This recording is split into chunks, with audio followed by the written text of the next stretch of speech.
In 1992, Rugrats showed a father inventing a device that let him see and talk to his infant son through a screen. 20 years before video baby monitors became a standard product in every parenting aisle in America. In 1999, Hey Arnold dedicated an entire episode to a 9-year-old girl in therapy and treated it as the most normal, healthy thing a child could do. 2 decades before children's mental health became a mainstream conversation. In 2003, Fairly OddParents aired an episode about a boy who poses as someone else online to ask out a girl, while his parents hack into his computer to spy on him. The year before Facebook launched.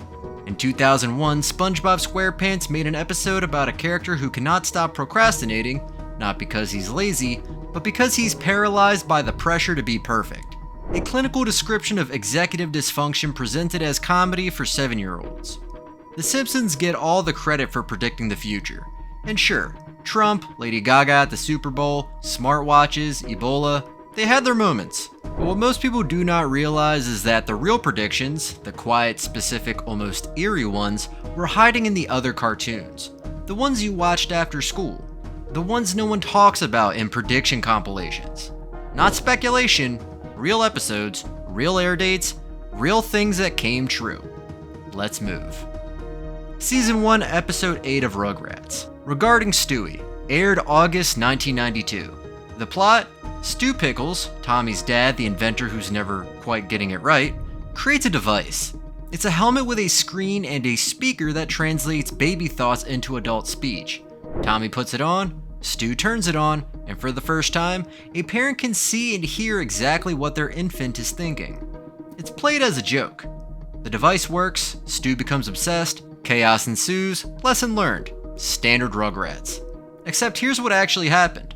Stu Pickles invented a device that let a parent remotely monitor what their baby was doing, seeing, and in the show's logic, thinking. In 1992, the first consumer video baby monitor, a device that lets you see and hear your infant through a screen, hit the market in 1997. The summer infant day and night. 5 years after the episode aired. The industry didn't explode until the late 2000s. Today, the global baby monitor market is worth over $1.3 billion. Nanit, Owlet, Miku, they all do versions of what Stu built out of spare parts in his garage. They stream HD video of your child to your phone. They track breathing, heart rate, sleep patterns. Some use AI to tell you when your baby is about to wake up. Stu Pickles predicted the quantified infant, and the show treated it like a cautionary tale about obsessive parenting, which, in hindsight, was also a prediction. Things get even crazier when you look at the next one. October 1999. Hey Arnold Season 4, Episode 5, Helga on the Couch. The episode opens with Helga Pataki being sent to the school psychologist. Her teacher notices something is off. She's more aggressive than usual, more volatile. So, she refers her, and Helga goes, and she sits down across from Dr. Bliss. And over the course of 22 minutes, a 9-year-old girl talks about her neglectful mother, her emotionally absent father, her feelings of invisibility, and the complex psychology behind why she bullies the one person she actually has feelings for. The episode does not treat this as a joke.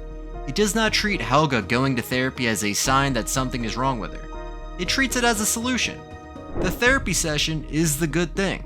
The adults who notice and intervene, they're the heroes. In 1999, children's mental health was barely discussed in mainstream media. School psychologists existed but were rarely depicted in children's programming, and certainly not as the central, sympathetic figure of an episode. The concept of a child's emotional life being taken seriously by adults was not the cultural default. It still isn't in a lot of places. The episode aired 25 years ago. Today, therapy apps like BetterHelp sponsor YouTube videos. School counselors are standard. Mental health days for students are policy in multiple states. The CDC tracks youth mental health as a public health priority. The conversation Helga on the Couch started, the idea that a child's inner life deserves professional attention, became the dominant framework.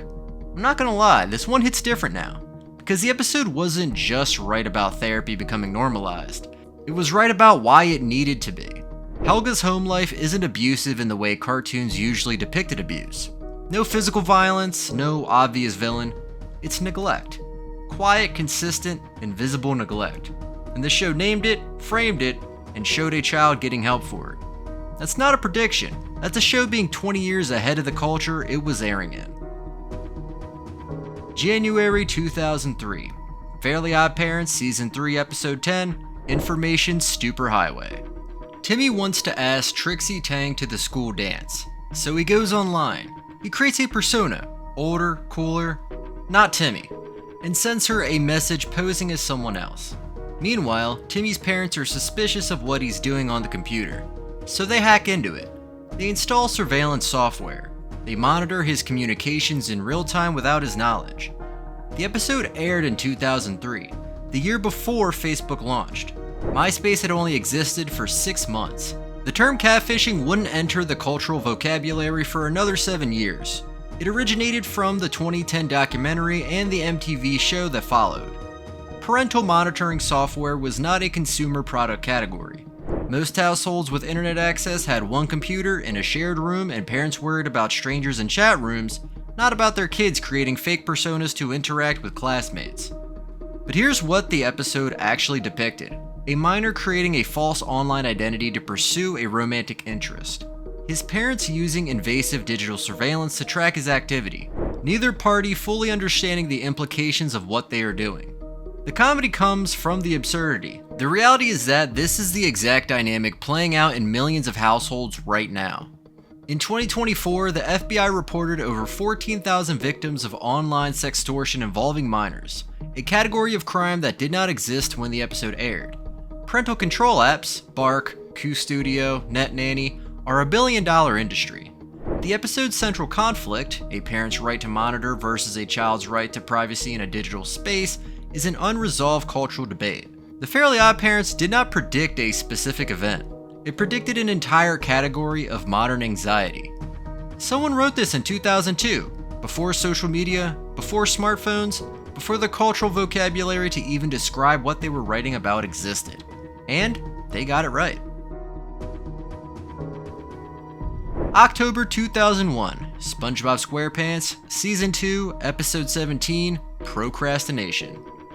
The premise is almost too simple to call it a prediction. SpongeBob has to write an 800-word essay for boating school. He has the entire evening. He sits down at his desk. He stares at the blank page. Then he does everything else. He cleans his house, he feeds Gary, he reorganizes his furniture, he stares at a clock, he watches paint dry. He imagines the future, he talks to his pencil, he builds an elaborate fantasy world in his head while the blank page sits there growing heavier by the minute. The episode is 11 minutes of pure, unblinking depiction of executive dysfunction. SpongeBob is not lazy. He wants to write this essay. He is incapable of starting. The pressure of needing it to be perfect creates paralysis. The paralysis creates anxiety. The anxiety makes starting even harder. Anyone who has ever been diagnosed with ADHD will tell you this is the most accurate depiction of their internal experience they have ever seen in media. In 2001, doom scrolling was not a word. Attention economy was not a concept. Smartphones did not exist. And yet the episode depicts exactly what the modern attention crisis looks like from the inside. The inability to focus on a single task in the face of infinite distraction. The episode wasn't predicting a future where everyone feels this way. It was showing that the feeling already existed. The infrastructure just hadn't caught up yet to make it universal. SpongeBob predicted nothing. It just noticed something true about the human brain that would take the rest of us 2 decades and a global mental health crisis to acknowledge. October 2001. Arthur, Season 6, Episode 6. The Great McGrady. Mrs. McGrady, the school lunch lady, a recurring background character on a show for 6-year-olds, is diagnosed with cancer, and the episode doesn't dance around it. She tells the kids directly. She loses her hair from chemotherapy. The children at Lakewood Elementary organize a fundraiser to support her. They visit her in the hospital. They talk about how they feel. PBS produced this episode in partnership with cancer support organizations. It was designed to help children whose families were dealing with a cancer diagnosis, and it aired 6 months after 9/11. In a moment when the entire country's children were processing grief and fear they didn't have the words for. This wasn't the first time children's media addressed serious illness. Sesame Street had done it, but Arthur, a show about an 8-year-old aardvark and his friends, put it in the school cafeteria. The cancer wasn't happening to a guest character in a very special episode. It was the lunch lady, the woman you had to see every day. The show was telling children, this can happen to anyone you know, and you can handle it, and the adults around you will help. In 2025, Sesame Street introduced a character whose parent was incarcerated. They've done episodes about homelessness, about grief, about autism. Children's media now regularly and openly addresses topics that would have been rejected by networks 20 years ago. Arthur's Great McGrady episode wasn't just a prediction of what children's television would become. It was one of the episodes that proved it could be done. November 1997. Hey Arnold, Season 2, Episode 13, Helga's Parrot. Helga Pataki has a pet parrot. She also has a secret. She's in love with Arnold, and she writes elaborate, dramatic, deeply embarrassing poetry about it. The parrot, being a parrot, learns the poems and begins repeating them. In public, in front of Arnold, in front of everyone. Helga's most private, most vulnerable thoughts, things she has never told to a single human being, are being exposed by a device in her own home that she didn't realize was listening. 17 years later, Amazon launched the Echo. In the decades since, there have been multiple documented cases of smart speakers accidentally recording private conversations and sending them to random contacts. In 2018, an Echo device in Portland recorded a couple's private conversation and sent it to one of their employees. Amazon's official statement was that the device heard a word that sounded like Alexa, then interpreted background conversation as send message request. The exact thing happened to Helga. A device in her own home repeating her private words in public happened to real people, repeatedly, and it's built into the infrastructure of modern life. The episode was a joke about a parrot. Now it's a documentary about digital privacy. 6 cartoons, 6 predictions, 0 of them from The Simpsons. The reason these predictions worked wasn't supernatural. It was observation. These writers weren't psychic. They were paying attention. Rugrats noticed that parents wanted to understand their babies. Hey Arnold noticed that children were carrying emotional weight no one was acknowledging. Fairly Odd Parents noticed that the internet was about to change how people related to each other. SpongeBob noticed that the pressure to perform was eating people alive. Arthur noticed that children could handle the truth if you told them straight. And the parrot episode noticed that devices in your home that listen to you might actually repeat what they hear. They didn't predict the future. They were just a couple of decades ahead of everyone else in understanding the present. Which of these hit the hardest? Was it the therapy episode? Knowing that in 1999 a cartoon was taking children's mental health seriously before most school were?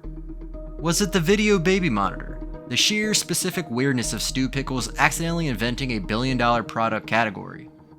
Or was it the parrot, because now you're looking at your smart speaker differently? Drop it in the comments, and if you want more deep dives into the things cartoons understood before the rest of us caught up, subscribe.